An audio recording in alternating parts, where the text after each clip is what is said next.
خدا کی ذات میں کھوئے جانا، اور جب تک اذن نہ ہو اس وقت تک اپنی تمناؤں، اپنی خواہشات کو دوسروں پر فوقیت نہ دینا، اور یہ نہ کہنا کہ میں سچا ہوں اور تم سب جھوٹے ہو۔ یہ بھی ایک توحید کا عظیم مقام ہے، اور یہی دراصل اعلیٰ توحید کا مقام ہے۔ بس جب حضرت صلی اللہ علیہ وآلہ وسلم اپنے رب کی محبت میں ایسا کھوئے گئے کہ خدا پر عاشق ہو گئے، تب خدا کی محبت کا وہ شعلہ اوپر سے وحی کی صورت میں آپ پر نازل ہوا۔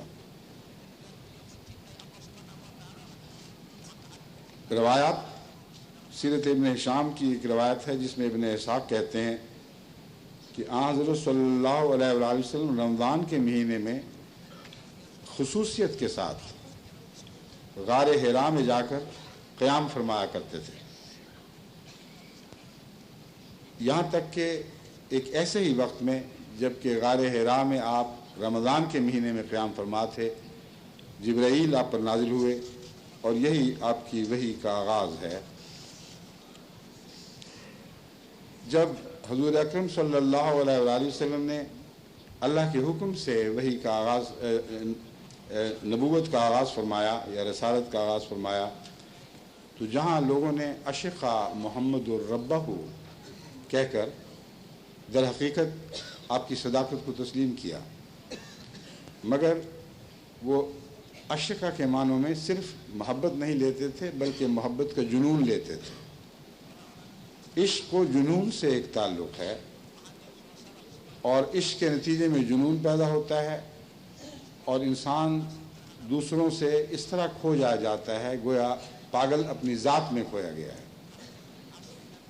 تبھی پاگلوں کو اپنی سوسائٹی سے ایک علیحدگی کی حالت نصیب ہوتی ہے، وہ ان میں ہوتے ہوئے بھی ان سے الگ رہتا ہے۔ حضرت صلی اللہ علیہ وآلہ وسلم کو جب اشقا محمد الربہ کا طعنہ دیا کرتے تھے تو ان کی مراد عشق کا جنون تھا، یعنی اسے تو خدا کے سوا سوچتی ہی کچھ نہیں، ہر وقت وہی رٹ لگائے رکھتا ہے، یہ معنی تھا۔ اور اس کا طبی نتیجہ یہ نکلا کہ پھر آخر انہوں نے عشق کا لفظ چھوڑ کر مجنون کے لفظ کو اختیار کر دیا، اور کہنے لگے یہ مجنون ہے۔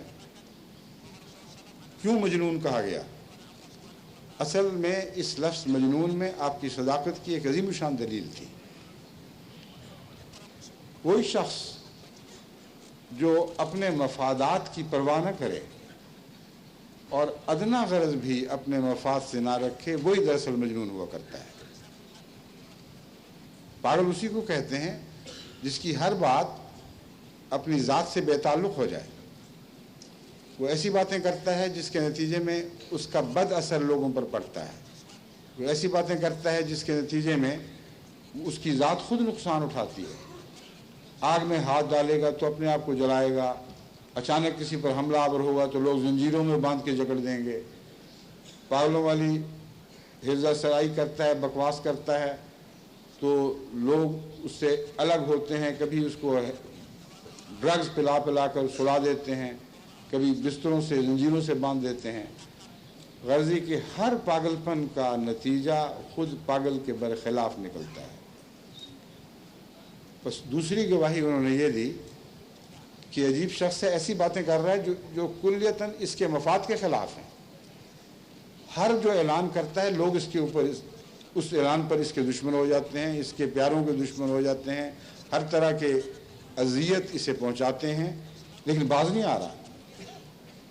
اس لیے لازم ہوا کہ یہ مجنون ہے، ثابت ہوا کہ یہ مجنون ہے۔ خدا تعالیٰ نے اس الزام کو لے کر اس کی حقیقت ان آیات میں کھولی ہے جو سورہ قاف میں 2 تا 8 میں درج ہیں۔ اللہ تعالیٰ فرماتا ہے نون والقلم وما یسطرون، نون اور قلم کی قسم، وما یسطرون اور جو کچھ وہ لکھتے ہیں۔ یسطرون سے مراد نون اور قلم براہ راست نہیں بلکہ لکھنے والے جو نون سیاہی اور قلم کے حوالے سے ان دونوں کے ذریعے سے لکھتے ہیں، ان سب کی گواہی ہے ما انت بنعمت ربک بمجنون، کہ تو اپنے رب کی نعمت کی وجہ سے مجنون ہرگز نہیں ہے۔ اب سوال یہ ہے کہ نون اور قلم کی گواہی کیا ہے؟ یہ علم کی گواہی ہے۔ علم قلم سے پھوٹا ہے، اور بیان کے بعد خدا تعالیٰ نے قلم سے انسان کو سکھایا ہے۔ بس دراصل قرآن کریم کی گواہی اور آن حضرت صلی اللہ علیہ وآلہ وسلم کے علوم کی گواہی ان کے اس الزام کے خلاف کافی دلیل ہے کہ نعوذ باللہ من ذالک آن حضرت صلی اللہ علیہ وآلہ وسلم مجنون تھے۔ لیکن یہ ایک گواہی کافی نہیں ہے۔ فرماتا ہے وَإِنَّ لَكَ لَأَجْرًا غَيْرَ مَمْنُونَ، پاگلوں کے لیے اجر تو کوئی نہیں ہوا کرتا۔ جو پاگلوں والی باتیں کریں، پاگلوں والے اعمال سرزد ہوں جن سے، ان کو نہ دنیا میں اجر ملتا ہے نہ اللہ ان کو اجر دیتا ہے، اور ان کے پاگل پن کا نتیجہ ہمیشہ ناکامی اور نامرادی ہوا کرتی ہے۔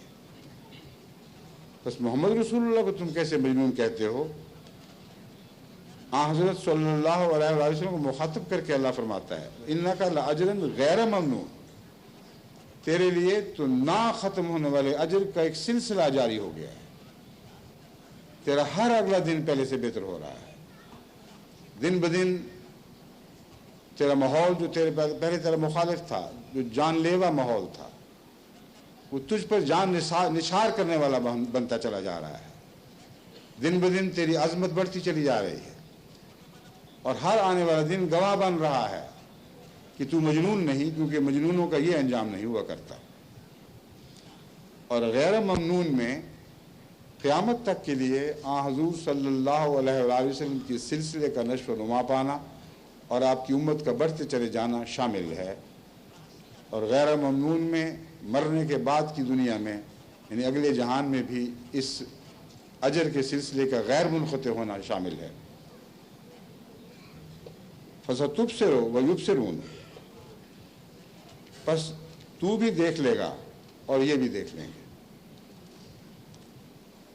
آج تجھے مجنون کہتے ہیں، کل دیکھیں گے کہ تو مجنون نہیں، یہ مجنون تھے۔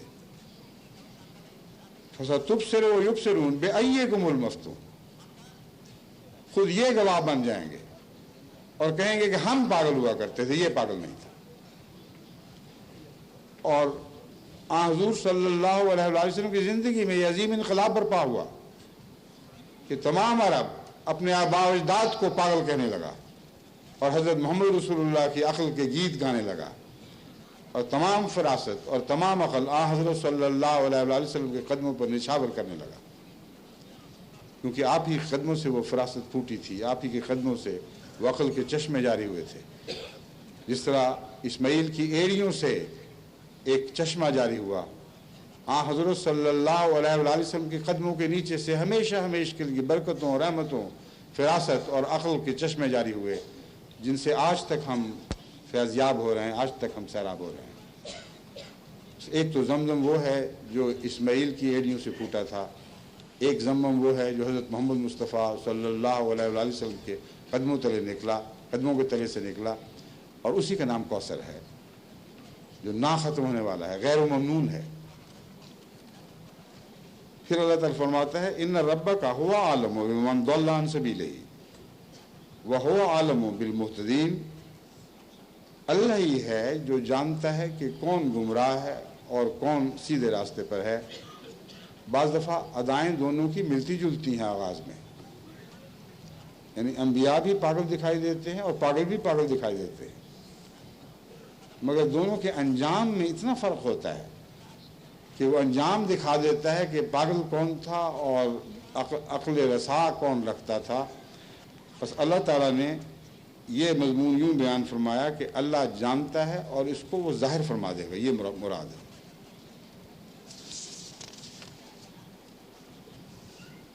حضرت صلی اللہ علیہ وآلہ وسلم کی صداقت کا ایک اور نشان جو قرآن کریم نے پیش فرمایا، جس کو جنون سے الگ کر کے اس طرح ممتاز کر کے دکھا دیا کہ وہ جنون اور وہ حضور کی صداقت کا نشان اکٹھے نہیں ہو سکتے۔ مجنون تو وہ ہوتا ہے